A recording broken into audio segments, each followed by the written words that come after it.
নমস্কার, good evening, শুভ সন্ধ্যা। Psychic reader Devika ঘোষে আমি আপনাদের প্রত্যেককে স্বাগত জানাচ্ছি। আমি দেবিকা ঘোষ, আপনাদের ট্যারো কার্ড রিডার, আপনাদের বন্ধু এবং ভালোবাসার মানুষ। বলতে পারো একটা দিনই আমি রিডিং দিতে পারিনি, গতকাল এবং আজকে সকালে একটু সমস্যার কারণে আমি আসতে পারিনি। তার জন্য কিছু করার নেই। কিছু কিছু সময় হয় প্রত্যেকের জীবনে এমন কিছু পরিস্থিতি চলে আসে যেখানে আমাদের একটা অবস্টাকেল ভীষণ রকম কাজ করে প্রত্যেকেই। তো চলো এখন আমি দেখবো 21শে অক্টোবরের কারেন্ট এনার্জিতে তুমি যাকে নিয়ে ভাবছো সে তোমাকে নিয়ে কি ভাবছে এবং তোমাদের জন্য কি গাইডেন্স আছে, সবটুকুই আমি রিডিংয়ের মাধ্যমে দিয়ে দেবো। তার আগে প্রত্যেককে বলবো চ্যানেলটিকে ঝটপট করে লাইক করো, এনার্জি কানেক্ট করো এবং নতুন যারা বন্ধু আছো প্লিজ সাবস্ক্রাইব করতে ভুলবে না। হ্যাঁ, একটু নিচে দেওয়া রেড কালারের বেল আইকনটিকে প্রেস করে দিও যাতে আমি যখনই ভিডিও আপলোড করি না কেন নোটিফিকেশানটি যেন ডিরেক্টলি তোমার মোবাইলে চলে যায়। চলো দেখে নিই এই মুহূর্তে তোমরা যাকে নিয়ে ভাবছো। No contact, on off situation. No contact এবং অন অফ সিচুয়েশানে আমার যে বন্ধুরা রয়েছে তার পার্সনের কাছের ফিলিংস, বর্তমান অনুভূতি, এই মুহূর্তে সেই ব্যক্তি এই সম্পর্কটাকে নিয়ে কি ভাবছে জানতে চাই।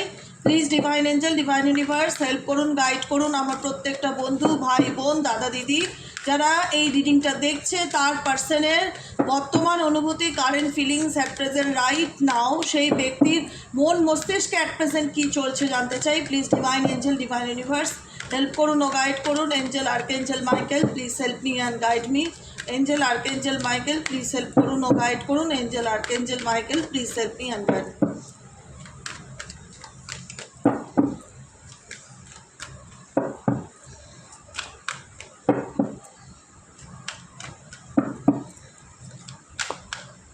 কি চলছে? Shallow, shocking, elusive, open heart, lasting.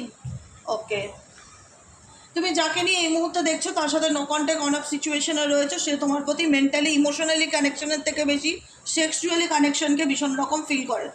কারণ রিজেকশনও আছে যে তুমি একটা সময় এই মানুষটাকে অনেক ইম্পর্টেন্ট বা গুরুত্ব দিয়েছিলে, আজকে তার প্রতারণার কারণে বা তার অতিরিক্ত চালাকির কারণে এই ব্যক্তির থেকে তুমি দূরত্ব বজায় রাখো। কারণ সাডেনলি তুমি এই ব্যক্তির সম্পর্কে আরও অনেক কিছু ইনফরমেশন পাও যেটা তোমাকে অনেক বেশি অবাক করে তোলে যে এটা কি করে হতে পারে বা এই ব্যক্তি কি করে এরকমটা করতে পারে, আর কত কি জানতে হবে এই ব্যক্তির সম্পর্কে। আপকামিং দিনে চলার পথে অনেক কিছু তুমি জানতে পারো যে এই ব্যক্তি তোমার জন্য ঠিক নয় বা লয়াল নয়, ডিসঅনেস্টি, অসততা কাজ করে বা ভীষণ রকম মানে একটা হয় না যে ভেতর থেকে যে একটা মানুষকে তুমি একবার সুযোগ দেবে, দুবার সুযোগ দেবে, তিনবার সুযোগ দেবে, কিন্তু একটা সময় গিয়ে না তোমার আর নিজের ইচ্ছে করবে না। কারণ বিশ্বাস নামক যে বস্তুটা প্রত্যেকের মধ্যে থাকে সেটা একটা সময়ের পরে কি ডিলিট হয়ে যায় মন থেকে।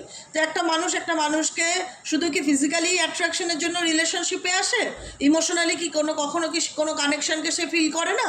এটা অনেকের ক্ষেত্রেই মনে হয় যে এই মানুষটাকে শুধু আমার সেক্সুয়াল কানেকশনের জন্য আমার রিলেশনশিপে এসছে কিনা বা আমার সাথে কানেকশনটা জুড়েছে কিনা, সে কি আমার সত্যিকারে ভালোবাসেনি। এখানে এনার্জি খুব একটা সেটাকে ইঙ্গিত করে না, কারণ তোমার পার্সনের দিক থেকে তোমার নন কমিটিং সেক্সুয়াল এনার্জিকে রিলেশনশিপকে ইন্ডিকেট করে। নন কমিটিং সেক্সুয়াল এনার্জি যেখানে কমিটেড রিলেশনশিপ দেওয়া বা দায়িত্ব নেওয়া বা সেটার সাথে এগোনো বা কমিটেড হলেও সেখানে ভালোবাসাটা দেখতে পাওয়া যায় না, ফিজিক্যাল অ্যাট্রাকশনটা দেখতে পাওয়া যায়, যে কারণে তোমার এই মানুষটাকে ট্রাস্ট করতে ইচ্ছে করে না বা বিশ্বাস করতে ইচ্ছে করে না। তারও অনেক কারণ তোমরা অনেক কিছু জানতে পারো যে ব্যক্তিকে তোমরা চোখ বন্ধ করে ট্রাস্ট করেছিলে বা বিশ্বাস করতে, সেই ব্যক্তির সম্পর্কে তোমরা এমন কিছু জানতে পারো যেটা তোমাকে আরও মানে একটা হয় না যে অন্ধকারের দিকে ঠেলে দেয় যে আমার পক্ষে সম্ভব না দিদি এই ব্যক্তিকে আর সেই জায়গাটা দেওয়া আর সেইভাবে মন থেকে তাকে ট্রাস্ট করা। কারণ এই ব্যক্তি তোমাকে অনেক কিছু লুকিয়েছে, অনেক কিছু আড়াল করেছে, দিনের পর দিন মিথ্যার একটা জাল তৈরি করে গেছে। সেই জালে বা সেই ট্রাপে তুমি পড়েছো, তুমি তোমার বুঝতেও অনেকটা টাইম লেগে গেছে যে অ্যাকচুয়ালি ব্যক্তিটা তোমার জীবনে কি চায়। এই ব্যক্তিটি তোমার লাইফে সরাসরি এন্ট্রি নিতে একটা হীনমন্যতা বোধ করে। এই ব্যক্তির এনার্জি, হিডেন এনার্জি তো দেখাচ্ছে এমটিনেস, বোরডম, একঘেয়েমি, নেগেটিভিটি, ভীষণ রকম হচ্ছে স্যালো এনার্জি, ডিপ্রেশন, একাকিত্বের এনার্জিকে ইন্ডিকেট করে। এটা হচ্ছে ডিপার feelings, boredom energy, এমটিনেস energy, hello energy, মানে একটা হয় না মানে ভিতর থেকে মনে হচ্ছে কোনো নেগেটিভিটি এনাকে ভীষণভাবে গ্রাস করছে, এরকম ফিল হচ্ছে। রিজেকশনের এনার্জি এই ব্যক্তি ভীষণভাবে জানে যে তুমি তাকে কখনোই মন থেকে অ্যাকসেপ্ট করতে পারবে না, তুমি তাকে কখনোই যে মন থেকে অ্যাকসেপ্ট করতে পারবে না। অ্যাকসেপ্টেন্সের তো ব্যাপার আছে বাবা, জোর করে তো কোনো সম্পর্ক রাখা যায় না। তুমি সত্যিকারের ভালোবাসা চেয়েছিলে, কিন্তু তোমার কপালে বা তোমার ভাগ্যে যদি এরকম একটা মানুষ জোটে যে শুধুমাত্র সেক্সুয়াল এনার্জির জন্য কানেকশানে আসে, তার মেন্টালি এবং ইমোশনালি কোনো অ্যাটাচমেন্ট থাকে না সেই উল্টো দিকের ব্যক্তিকে, এটা জানার পর তুমি কি কোনো রিলেশনশিপ আর কন্টিনিউ করতে চাইবে? ডেফিনেটলি চাইবে না, কারণ সব সেক্সই তো সব কিছু নয়। আমি এই কথাগুলো এভাবে বলছি, হ্যাঁ খারাপ লাগে এরকম বলতে, কিন্তু আমি বলছি সেক্স কথাটা ডেফিনেটলি একটা সম্পর্কের মধ্যে সব কিছু থাকা প্রয়োজন, কিন্তু সব কিছুর ঊর্ধ্বে যেটা হয় সেটা হচ্ছে একে অপরকে বোঝা, ইমোশনাল আন্ডারস্ট্যান্ডিংটা যেটা, সেটা তো নেই সেখানে। যদি একটা রোবটের মতন জীবন বেঁচে থাকতে হয় বা একটা রোবটের মতন মানুষের সাথে আমাকে রিলেশনশিপে রাখতে হয় যার মন বলে কিচ্ছু নেই, শুধুমাত্র শরীর চেনে, সেই সব মানুষের সাথে সম্পর্ক থাকার থেকে কষ্টে থাকা বা একা থাকা আমি অনেক বেশিকে প্রেফার করি, আমি অনেক বেশি সেটা প্রেফার করি। কারণ এখানে তুমি যেই ব্যক্তির কাছ থেকে শুধুমাত্র ফিজিক্যালি নিডস চাইছো সেটা নেই, ইমোশনালি একটা কানেকশানকে চাইছো, যে তুমি বোঝো আমাকে, তুমি আমাকে কি কষ্ট দিয়েছো, তুমি আমাকে কি যন্ত্রণা দিয়েছো, তুমি আমায় কত মিথ্যে বলেছো, কিভাবে আমায় ঠকিয়েছো, আমি তোমার ব্যাপারে কী কী জানতে পেরেছি। তোমার সেগুলোর প্রতি কোনো অ্যাট্রাকশন নেই যে না আমি অন্যায় করেছি বা ভুল করেছি, কোনো গিল্ট ফিল হয় না। তুমি তুমি তোমাদের চোখে পড়ে না তোমার পার্টনারের মধ্যে অনুশোচনা, যেটা ভুল করলে মানুষ যে অনুশোচনা করে, সেই রিগ্রেট ব্যাপারটা তোমাদের না, তোমাদের পার্টনারের চোখে তোমরা দেখতে পাও না, যে কারণে তোমাদের মনে হয় যে এই সম্পর্কটা আমি ডিসকানেক্টেড ফিল করি, এই পার্সনের সাথে কানেকশনকে আমি ফিল করতে পারি না, কারণ ইমোশনালি তো কোনো কানেকশনই নেই। রিলেশনশিপে আসা মানেই একটা ফিজিক্যালি অ্যাট্রাকশন ছাড়া কিছুই না, অনেকের ক্ষেত্রে, মেজরিটি মানুষের ক্ষেত্রে। মেবি হতে পারে তোমার পার্সন একদমই নার্সিসিস্টিক বা স্বার্থপর, নিজের ছাড়া কিচ্ছু বোঝে না, স্বার্থ যেখানে দেখে সেখানেই চলে, এরকমই হতে পারে এক্স ওয়াই জেডের পার্সন। কারণ এখানে তোমার প্রতি সে এনার্জি যতই সে সহানুভূতি দেখাক বা নিজের ফিলিংসটা যতই শেয়ার করতে চাক, কিন্তু সে ব্যক্তি জানে তোমার দিক থেকে সেই আগের মতন অ্যাটেনশন, কেয়ার, দায়িত্ব বা সিরিয়াসনেস ব্যাপারটা সে আর দেখতে পাচ্ছে না বা দেখতে পাবে না। তোমার দিক থেকে এই পার্সন ডেফিনেটলি রিজেকশনকে ভীষণ রকম ফিল করে, এবং যেখানে যার উল্টো দিকে তুমি ধরো তোমার পার্সনকে বুঝিয়ে দিচ্ছ আমার তোমাকে বিশ্বাস করা সম্ভব নয়, আমি আর কোনোদিনও তোমাকে বিশ্বাস করতে পারবো না, আমি আর তোমার সাথে সেইভাবে আর কোনোদিনও, যেটা যে সম্পর্কের কোনো ভবিষ্যতই নেই সে সম্পর্কটা নিয়ে এগোনোর কোনো মানে হয় না, এটাকে এখানে স্টপ করে দেওয়া ভালো। কারণ যেখানে বিশ্বাসই নেই তা আমি তোমার সাথে সম্পর্কে থাকবো কী করে? থাকতে গেলে তো ট্রাস্ট থাকা দরকার না, ট্রাস্ট থাকা দরকার। আমি তোমাকে কোনোদিন ট্রাস্টই করতে পারবো না, তাহলে রিলেশনশিপ এগোনোর কোনো মানে হয় না। এরকম যদি তুমি তোমার পার্সনকে বডি ল্যাঙ্গুয়েজে রিসেন্টলি কিছুভাবে বুঝিয়ে দিয়ে থাকো, রিজেকশন ডেফিনেটলি যদি তোমার পার্সন ফিল করে, তো এই সম্পর্ক থেকে সে মুভ অন করার চিন্তাভাবনা করছে। ফাইনালিটি ডেফিনেটলি ফেয়ারওয়েলসের কার্ড, লিভ বিহাইন্ড ক্লোজার। কারণ এই মানুষ যাকে নিয়ে তুমি রিডিং দেখছো ইমোশনাল একদম নয়, একদম ইমোশনাল পার্টনার নয়, সে ছেড়েই হোক আর নেই হোক জেন্ডারে, খুবই প্র্যাকটিক্যাল এবং লজিক্যাল একজন মানুষ। স্বার্থ নেই, তুমি আমার ব্যাপারে সবটা জেনে গেছো, তুমি আমার সাথে, তুমি আমাকে রিজেক্ট করছো, তুমি আমাকে আর অ্যাকসেপ্ট করতে চাও না। এই ব্যক্তি কখনো নিজের থেকে এসে তার ভুল বা তার অন্যায়, সে যে তোমায় ঠকিয়েছে, কখনো এক্সপ্লেন করতে চায় না। সে তোমাকে প্রকাশ করতে চায় বা বোঝাতে চায়, কিন্তু তার মধ্যে তুমি কখনো গিল্টি ফিলটাকে অনুভব করতে পারো না, যে এই ব্যক্তির মধ্যে সে অপরাধ বোধ বা অন্যায় করলে যেটা হয় না মানুষের, চোখে চোখ রেখে কথা বলতে পারে না, সেগুলো কোনো রকম তোমরা অনুভব করতে পারো না এই ব্যক্তির মধ্যে, যে কারণে তোমাদের মনে হয়েছে যে এই সম্পর্কে এগোনোটা আমার উচিত নয়, এখান থেকে আমার দূরে সরে থাকাটাই ভালো, কারণ আমি তো তাকে আর বিশ্বাসই করতে পারবো না, তো সম্পর্ক রেখে লাভটা কী? সেই জায়গা থেকে তোমার রিজেকশন এনার্জি এই ব্যক্তিকে এটা বুঝিয়ে দিচ্ছে যে আলটিমেট এই রিলেশনশিপে আমার কোনো মানে কী বলবো ফিউচার নেই, আলটিমেট এই রিলেশনশিপে আমার কোনো ফিউচার নেই, এটা তোমার পার্সন কিন্তু ডেফিনেটলি বুঝে গেছে। ফাইনালিটির কার্ড, সে কিন্তু অনেকের ক্ষেত্রেই পার্সন কিন্তু এই সম্পর্ক থেকে যখন বুঝতে পারছে যে তার আর কোনো স্বার্থ নেই, মুভ অন করার মতন মেন্টালি ডিসিশন কিন্তু নিয়ে নিয়েছে, পেছন ফিরে আর তাকাতে চায় না, সামনের দিকে এগিয়ে যেতে চায়, লিভ বিহাইন্ড, বুঝতে পেরেছো? মিস্টেক্স, হ্যাঁ ডেফিনেটলি সে যে ভুল করেছে সেটা বুঝতে পারছে, যে তার ভুলের কারণে সে তোমাকে হারিয়েছে বা তোমার মতন একটা ভালো সোলকে সে তার জীবন থেকে হারিয়েছে। কিন্তু সেই মিসআন্ডারস্ট্যান্ডিংকে ক্ল্যারিটি দেওয়ার বা সেই ভুলটাকে স্বীকার করবার মতন মেন্টালিটি নেই।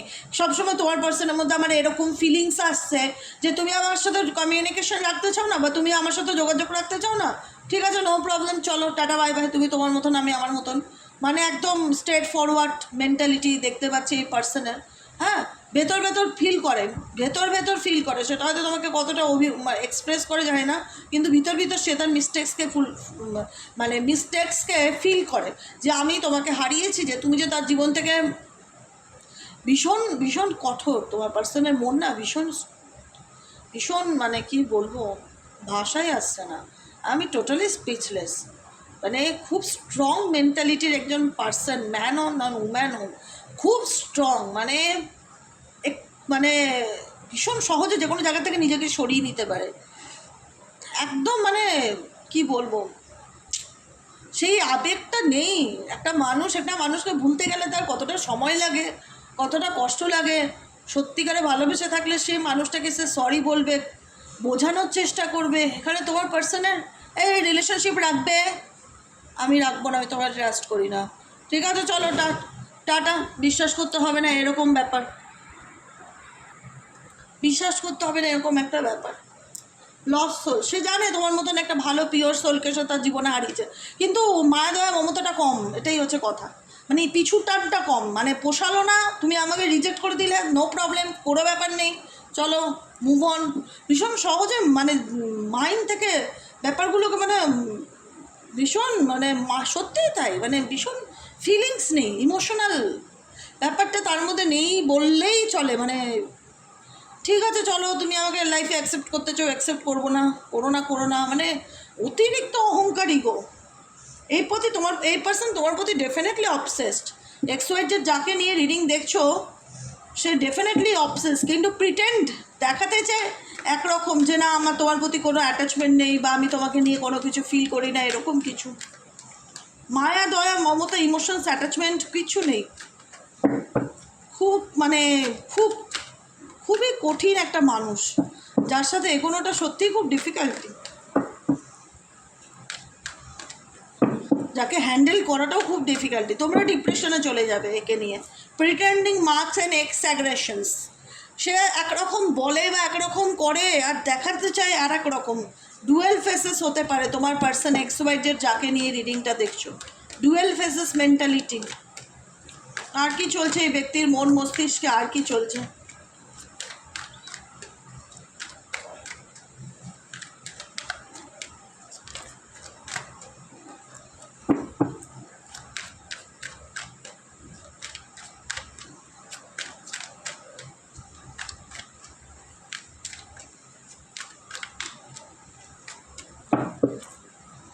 Conflict, decision hot and cold সিচুয়েশনে রেখে দিয়েছে, মাল্টিপল চয়েস আছে। আলটিমেট যারা দেখছো, যাদের সাথে রেজোনেট হচ্ছে এই মুহূর্তে, তোমরা যদি আমাকে বলো যে দিদি এই ব্যক্তির সাথে আমার ফিউচার আছে কি না, আমার একটাই কথা বলবো যে তোমরা কি অনুভব করতে পারো যে এই লোকটার মধ্যে একটু দয়া মায়া মমতা নেই, একটুও আবেগ নেই? যদি আবেগ না থেকে, যদি স্বার্থপর হয়ে থাকে, যদি নিজের স্বার্থ ছেড়ে কিছু বোঝে না, ইমোশনস নেই, মনে হয় যে না এই ব্যক্তির মন বলে কোনো বস্তু নেই, শুধু শরীর চেনে, পয়সা চেনে, মেটেরিয়ালিস্টিক পারসন, তো ডেফিনেটলি এই ব্যক্তির সাথে তোমার ইন ফিউচার যে ফিউচার খুব একটা ভালো হবে সেটা কখনোই ইন্ডিকেট করে না। কারণ এই ব্যক্তির কি পোষালে থাকবো, না পোষালে বেরিয়ে যাব, অত আবেগ দিয়ে কোনো কিছু বিচার করতে চায় না। কনফ্লিক্টেড একটা সিচুয়েশন, ডিসিশন নিতে গেলেই একটা হট অ্যান্ড কোল্ড সিচুয়েশনে তুমি এবং তোমার পার্টনার দুজনেই চলে যাও, বিকজ এখানে তোমার পার্টনারের লাইফে মাল্টিপল চয়েস আছে। তুমি না থাকলেও তোমার লাইফে, তার লাইফে থার্ড পার্টি নামক কোনো বস্তু, বন্ধু বান্ধব, ফ্যামিলি, এন্টারটেইনমেন্ট করার লোকের অভাব নেই। তাই তুমি থাকো কি না থাকো, তার জীবনে কোনো কিছু নিয়ে খুব একটা ম্যাটার করে না। কথাগুলো শুনতে খারাপ লাগলেও সত্যি, বুঝেছ? যে ব্যক্তির জীবনে মাল্টিপল চয়েসেস থাকে, তার জীবনে স্পেশাল বলে কেউ হয় না, সে নিজে ছাড়া। এটাই হলো রিডিং আজকের মতন। আর কি চলছে? দেখো অ্যাকচুয়ালি কি বলো তো, ট্যারো না সত্যিটাকে খুঁজে বার করে। Nourish, self growth, self focus, নিজের কথা ভাবা, সোল ফাইন্ডিং, তার আত্মা কী চাইছে সেগুলোর উপরে ফোকাস রাখা। এই ব্যক্তির রিয়ালাইজেশন হয়েছে কি না, বুঝতে পেরেছে কি না, বুঝতে পারছে কি না, বুঝবে কি না, সবই বুঝবে। কিন্তু যদি তোমার মনে হয়ে থাকে যে এই ব্যক্তি নিজের ছাড়া কিছু ভাবতে পারে না, তো সেটা তো ডেফিনেটলি ট্রুথ। কারণ এখানে দেখতে পাচ্ছি অনেকের পার্সনই রিজেকশন ফিল করে মুভ অন করে যাচ্ছে। মাল্টিপল অপশনে রয়েছে, নিজের দিকে ফোকাস করছে, নিজেকে আরও গ্রো করার চেষ্টা করছে, নিজের আত্মা কী চায় সেটা করার চেষ্টা করছে। কিন্তু কি বলো তো, অন অফ সিচুয়েশনে রেখে দেবে, দেখাচ্ছে চলে যাচ্ছে, কিন্তু ওয়ান ডে আবার দেখাচ্ছে কামব্যাক করছে। তার মানে ভীষণ রকম স্বার্থের সম্পর্ক। এই সম্পর্কের উপরে কোনো স্টেবিলিটি নেই বা স্টেবিলিটি হয় না, বুঝেছো? কোনো স্টেবিলিটি নেই বা স্টেবিলিটি হয় না। চলো তোমাদের জন্য এঞ্জেল গাইডেন্স কী আছে দেখে নেবো। ডেফিনেটলি এই ব্যক্তি তোমাকে নিয়ে কল্পনা করে, কিন্তু অত মাথা ব্যথা নেই যে ও যদি আমার জীবন থেকে চলে যায় বা ও যদি মুভ অন করে যায় অন্য কোনো সম্পর্কে। ভীষণ স্ট্রেট ফরওয়ার্ড আর খুব প্র্যাকটিক্যাল, বুঝতে পেরেছো? ওকে, চলো দেখে নেবো ইউনিভার্স তোমাদেরকে কী গাইডেন্স দিতে চাইছে। এই রিলেশনশিপ যারা এরকম ধরনের সম্পর্কে আছো তাদের জন্য ইউনিভার্স এঞ্জেল কি গাইডেন্স দিতে চায়। Please divine angel, divine universe help করুন ও গাইড করুন। Angel archangel Michael please help me and guide me.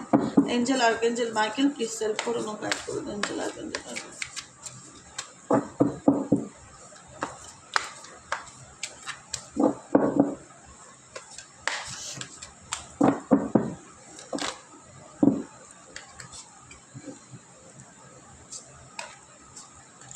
Losing your self guidance হচ্ছে you feel lost in your partner.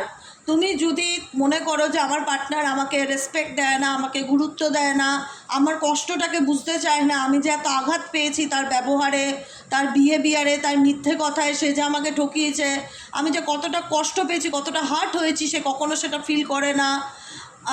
তো যেখানে যদি মনে হয়ে থাকে যে তুমি তোমার পার্টনারকে তোমাকে বুঝতে চায় না, you feel lost in your partner, তুমি যদি মনে করো সে তোমাকে বুঝতে চায় না বা সে তোমায় বোঝে না, it's okay.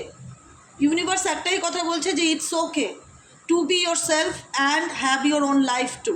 Losing your self, কেউ তোমাকে বুঝুক কি না বুঝুক, কেউ তোমাকে বুঝুক কি না বুঝুক, তার জন্য তুমি নিজেকে প্লিজ কাইন্ডলি হারিয়ে ফেলো না। কারণ তোমার পক্ষে সম্ভব না সবাইকে তোমার জায়গাটা বোঝানো। এরকম প্রচুর মানুষ আছে যাদের উল্টো দিকের মানুষের, যা ভালোবাসার মানুষকে নিয়ে অভিযোগ বলবো না, এটাকে কি বলবো, অভিমান। অভিমান বলবো যে দিদি আমার পার্টনারের প্রতি আমার অনেক অভিমান আছে, সে আমাকে এত কষ্ট দিল, তারপরেও তার মধ্যে আমি কোনো অনুশোচনা রিগ্রেট ব্যাপারটাকে দেখতে পাই না। সে সবসময় দেখায় যে সে যেটা করেছে ঠিকই করেছে। তার সব মানুষ তো সমান হয় না বাবু, একটাই কথা, সব মানুষ সমান হয় না। হাতের 5 আঙুল যেমন সমান হয় না, মানুষও সমান হয় না।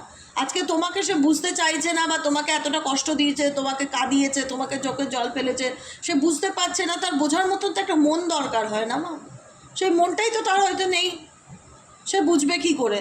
তার জন্য ইউনিভার্স তোমাকে বলছে তোমার মানুষটা যদি তোমাকে বুঝতে না চায় বা তোমাকে হারিয়ে ফেলে, তার জন্য তুমি নিজেকে হারিয়ে ফেলো না। Have your own life two, তোমারও একটা জীবন আছে। Losing your self, please request, নিজেকে হারিয়ে ফেলো না হতাশার অন্ধকারে, কেউ তোমায় বুঝলো কি বুঝলো না এই ভেবে। Fear of loss and losing your self type of semi card. You are afraid of losing someone, of being take a chance. Fear of loss, এখানে তোমাদের মনে হয় যে অনেকের ক্ষেত্রে মনে হয় যে এই ব্যক্তি সত্যি সত্যি আমার জীবন থেকে দূরে চলে যাবে না। তো অনেকের ক্ষেত্রে সত্যিই সে মুভ অন করে গেল, সত্যিই সে আমাকে হারালো, বা সত্যি বা আমি তাকে হারালাম, এরকম একটা কোনো রকম একটা ফিয়ার কাজ করে।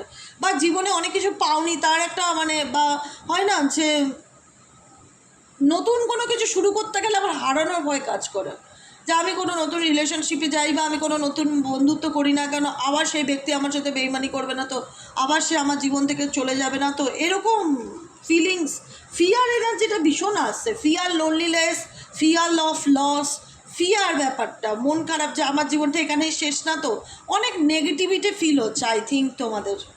এই যে রিসেন্ট আমি বলছি কথাগুলো, এই যে সময়টা যাচ্ছে, ভীষণ নেগেটিভিটি কি ফিল হচ্ছে বলো তো একটু? সবার না হলেও মেজরিটি মানুষের ক্ষেত্রে ফিয়ার ব্যাপারটা ভীষণ কাজ করছে, যে মানুষ আমি আমার জীবনে আর কোনোদিন কাউকে বিশ্বাস করতে পারবো না, যে কোনো কিছু নিয়ে ভয় ব্যাপারটা ফিল হচ্ছে কি একটুখানি না করো, সেলফ লাভ অ্যাফার্মেশন পড়ো, তাহলে ফিয়ার লোনলিনেস, এখানে ফিয়ারের energy is staying in bad relationship because you are lonely. কারণ তুমি যে সম্পর্কে আছো সেটা তোমার জন্য ভালো নয়, হেলদি নয়, একটা খারাপ সম্পর্কে আছো। তুমি জানো যে এই সম্পর্ক তোমাকে আনন্দ দেয় না, হতাশা বেশি দেয়, একাকিত্ব বেশি করে দেয়। তো be okay being with yourself, নিজের সাথে নিজে ভালো থাকার চেষ্টা করো। ওকে, নিজেকে নিজে আনন্দ দাও, কেউ তোমায় বুঝুক কি না বুঝুক। আবারও এসছে ফিয়ার অফ টাচ, ফিয়ারটা ভীষণ রকম আমার চোখের মধ্যে ভাসছে। ফিয়ার অফ টাচ, কোনো মানুষের কানেকশানে যাওয়া, কাউকে সেকেন্ডবার সুযোগ দেওয়া, কোনো রিলেশনশিপে, কারণ তোমরা এতটা এক্সট্রিম লেভেলে হার্ট হয়েছো না, দুঃখ এতটা আঘাত পেয়েছো যে ভাষায় বলবার মতন জায়গা নেই। ট্রাস্ট মি, ভাষায় বোঝানোর মতন জায়গা নেই। ইউ হ্যাভ স্টপ, জীবনটা মনে হচ্ছে থেমে গেছে, ব্ল্যাক অ্যান্ড হোয়াইট সিনেমার মতন হয়ে গেছে। নিজেকে হিল করতে পারছো না, হিল করতে চাইলেও নিজেকে ওপেন আপ করতে পারছো না, মানুষের সাথে মিশতে পারছো না, কথা বলতে পারছো না, ভীষণ রকম একটা স্টাক সিচুয়েশন ভালোবাসার জীবনে। মনে হচ্ছে চারিদিকটা অন্ধকার, আমি কি আর কোনোদিনও এগুলোর থেকে বেরোতে পারবো, আর কোনোদিনও কাউকে বিশ্বাস করতে পারবো? ভীষণ পাস্টে স্টাক হয়ে গেছো, বর্তমানে এগোতে পারছো না, ভীষণ রকম একটা ভয় কাজ করছে, কাউকে বিশ্বাস করতে পারছো না, আনইজি ফিল হচ্ছে, কমফোর্টেবল ফিল করছো না। তোমাদের পাস্ট ট্রমা অনেকের হিল হওয়াটা খুব প্রয়োজন। অতীতে যে ঘটনাগুলো ঘটেছে না, যেখানে দাঁড়িয়ে তুমি এখনও আটকে আছো বা স্টাক হয়ে গেছো, you have stopped believing in love, তোমার ভালোবাসার প্রতি বিশ্বাসটা উঠে গেছে। লেট ইয়োর সেলফ হিল, যেটা দরকার আমি বললাম, হিল করা নিজেকে, এটা খুব দরকার। So you can be open again, তারপরে তুমি এই ট্রমাটা থেকে বেরোতে পারবে। কি করে হিল করবো দিদি? প্রথমত আমি বলি, বলাটা কঠিন, বলাটা সহজ, কাজে করাটা কঠিন। অ্যাকসেপ্টেন্সটা আনতে হবে যে কেউ যদি আমাকে বুঝতে না চায়, কেউ যদি পাথরের মন নিয়ে চলে, তো সেখান থেকে আমাকে মুভ অন করাটা খুব দরকার, মেন্টালি ডিট্যাচ করাটা দরকার। কারণ তুমি রাগ করে থাকলেও সে তোমার রাগ মানানোর জন্য আসবে না, সে হয়তো একবার বলবে যে তুমি রাজি কি না, কিন্তু দ্বিতীয়বার আর ঘুরে তাকাবে না। এরকম ধরনের মানুষ কিছু লাইফে তোমার জীবনে থাকতে পারে। তো সেই জায়গাটায় সে তোমার কষ্টটাকে দেখতে পাচ্ছে না, সে তোমার চোখের জলকে অনুভব করতে পারছে না। তো একটা হয় না যে জীবনে কাউকে এত ভালোবাসলাম, তারপরে এত কষ্ট পেলাম, যেখানে আমি হারিয়ে গেলাম, সেই জায়গার থেকে নিজেকে বার করে এনে আবার একটা স্বাভাবিক জীবনে ফিরে আসাটা সত্যি টু টাফ, খুব খুব খুব কঠিন, খুবই কঠিন। কিন্তু এই কঠিন জায়গাটাকে তোমাকে ধীরে ধীরে সহজে পরিণত করতে হবে এবং নিজেকে হিল করতে হবে। লেট ইয়োর সেলফ হিল, নিজেকে হিল করো। কী করে হিল করবে? কাউন্সেলিং করো, মেডিটেশন করো, 7 চ্যাকরার গ্রিন তারা মন্ত্র চ্যান্টিং করো, যে শক্তিকে বিশ্বাস করো সেই শক্তির আরাধনা, কোনো ধ্যান চ্যান্টিং করো, একটু এক্সারসাইজ যোগা করো, সিনেমা দেখতে ভালো লাগে সিনেমা দেখো, গান শুনতে ভালো লাগে গান শোনো, মন যা করতে ভালো লাগে তাই করো। অ্যাটলিস্ট নিজেকে হিল করো। ভয় পেও না যে জীবনে এই ফিয়ারটাকে যদি পুষে রাখো যে আমি কোনোদিন কাউকে ট্রাস্ট করতে পারবো না, কোনোদিন কাউকে বিশ্বাস করতে পারবো না, কোনোদিন আমি সামনের দিকে এগোতে পারবো না, আমার জীবনটা একটা জায়গায় মনে হচ্ছে থেমে গেছে, একটা অন্ধকারের মধ্যে কেউ আটকে রেখেছে, তোমার জীবনে সব কিছু ভগবান কেড়ে নিয়েছে, ভালো নেই, নেগেটিভিটিতে ভর্তি, শুধু কষ্ট হচ্ছে, যদি এরকম ফিল হয়, নিজেকে ভালো রাখার চেষ্টা করো। মেন্টালি হেলথকে ভালো রাখাটা অনেক বেশি ইম্পর্টেন্ট। তোমার পেটে ব্যথা, জ্বর, এগুলো তুমি বলতে লজ্জা পাবে না লোককে, কিন্তু তোমার যে মেন্টালি হেলথ ভালো নেই বা তুমি মেন্টালি ডিজিজে ভুগছো, এটা তুমি বলতে গেলে না হিচকাবে। কারণ তখন লোকে প্রশ্ন করবে, সন্দেহ করবে, কেন মেন্টালি ডিজিজ খারাপ, তুমি সাইকো নাকি, অনেকে অনেক রকম মনে নেগেটিভ চিন্তাভাবনা আসবে, এটা আবার কোনো রোগ হলো নাকি, মানসিক রোগী তুমি, মানে এটা এগুলো কারোর সাথে ডিসকাস করা যায় না, এগুলো কেউ বুঝবে না। মানে তোমার যে পেইনটা না, এটা তারাই বুঝবে যারা এই জায়গাতে গেছে, এই জায়গা দিয়ে যাচ্ছে, সবাই বুঝবে না। আর এই কারণে এই রোগগুলো মানুষ আড়াল করে, লুকায়, এগুলোর কোনো ট্রিটমেন্ট হয় না, হিলিং হয় না, এগুলোর থেকে মানুষ বেরোতে পারে না, সারা জীবন ডিপ্রেশনেই জীবনটা শেষ হয়ে যায়। তা যে বুঝবে তাকে বোঝাও, ইউনিভার্সের সাথে কানেক্টেড হও, এঞ্জেলের সাথে প্রেয়ার করো, এঞ্জেলকে গাইড, এঞ্জেল প্রেয়ার করো, কাউন্সেলিং করাও, এমন মানুষের সাথে ডিসকাস করো যে এরকম সিচুয়েশনের উপর দিয়ে গেছে, যে তোমাকে গাইড করতে পারবে। মেডিটেশন করো। তোমাদের ট্রমা হিল হওয়াটা খুব দরকার। এখানে অনেক মানুষের ট্রমা হিলিংটা খুব প্রয়োজন। জীবনে যে কষ্ট পেয়েছেন, আঘাত পেয়েছেন, না সেটার থেকে বেরিয়ে আসাটা খুব দরকার। সামনের দিকে এগোনোটা খুব দরকার, মুভ অন করাটা খুব দরকার। কতজনের সাথে রেজোনেট হলো রিডিংটি কমেন্ট সেকশনে জানাতে ভুলবে না। লাইক করবে, সাবস্ক্রাইব করবে, চ্যানেলের সাথে থাকবে, পাশে থাকবে। দেখা হচ্ছে আবার কালকে সকালে। রিডিংটা একটু লেট হতে পারে কালকে রিডিং দিতে, কিন্তু কাল আমি দেবই, কথা নিশ্চিত একদম। ঠিক আছে, সকালে রিডিং পাবে, একটু লেট হলেও পাবে। 10টার মধ্যে আই থিঙ্ক পেয়ে যাবে, 10টা হোক কি 8টা হোক, এরকম টাইমের মধ্যে পেয়ে যাবে। অতএব প্লিজ কিছু মনে করো না, একটুখানি সমস্যার মধ্যে দিয়ে যাচ্ছে, তো যে কারণে একটু লেট হবে। তো যাই হোক, সাথে থেকো, পাশে থেকো, সাবস্ক্রাইব করে থাকলে তো নোটিফিকেশান চলেই যায়, ওই নিয়ে তো চিন্তার কিছু নেই। আর পজিটিভ থাকার চেষ্টা করো। নিজেকে হিল করতে গেলে যা করণীয় তাই করো, যা করতে ভাল লাগে, যেটা মন চায় সেটা করো, কিন্তু নিজেকে কষ্ট দিও না, এটা রিকোয়েস্ট প্লিজ। ঠিক আছে, আজকের মতন এখানেই শেষ। দেখা হচ্ছে কালকে সকালে রিডিংয়ে। টাটা, শুভরাত্রি।